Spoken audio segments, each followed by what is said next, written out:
এই বোরকাটা আজকাল একটা ট্র্যাডিশনাল একটা স্মার্টনেস মডার্ন হয়ে গিয়েছে।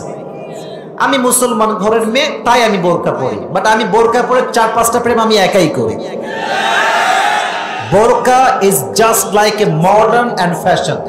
যদি বোরকা মডার্ন না হতো তাহলে আজকে বোরকাওয়ালি মেয়ে টিকটক কোন সাহসে করতে পারে? বোরকা যদি আজকে মডার্ন না হতো, বোরকা পরে একজন মেয়ে স্টেজে গান করতে পারে কেমন করে, ঠিক কিনা বল? বোরকা পরলেই দিনদার হওয়া যায় না।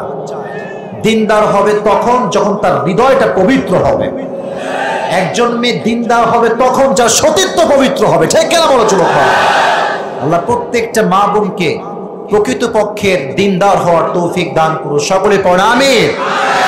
আচ্ছা, আমি যা যা বললাম একটা কথাও কি বাস্তবতার বাহিরে বলেছে? যুবক ভাইরা বলো বলো বলো।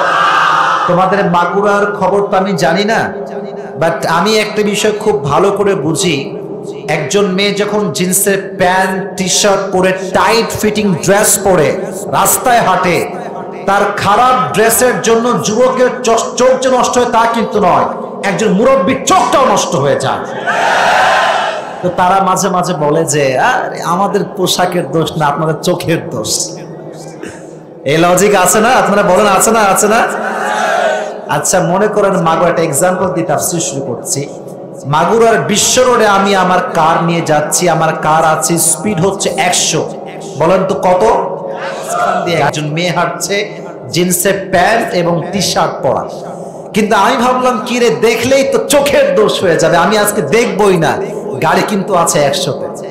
এখন আপনি সামনের দিকে না তাকাইলে নিচের দিকে আপনি ধরে আছেন, আপনার চোখ নিচের দিকে।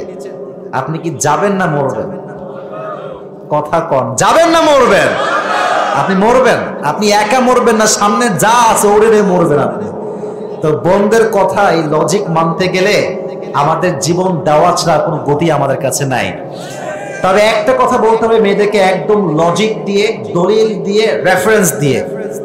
এই দেশে যত মেয়ে ধর্ষিতা হয়েছে তার 95 ভাগেরও বেশি জিন্সের প্যান্ট এবং টি শার্ট ওয়ালি তারা ছিল।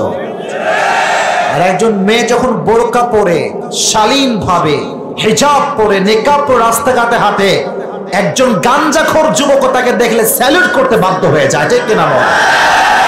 This is the power of hijab. এটা নারীদের একটা আভিজাত্যের জিনিস, অধিকারের জিনিস। নারীটা কতটা রুচিসম্মত, তার কোয়ালিটি কত সুন্দর, এটা তার হিজাবে প্রমাণ পায়, ঠিক কিনা বলো যুবক ভাই? মাগুরার প্রত্যেকটা মেয়েকে পর্দাশীল নারী হিসেবে কবুল করুক। সকলে আমরা মন খুলে পড়ছি আমিন।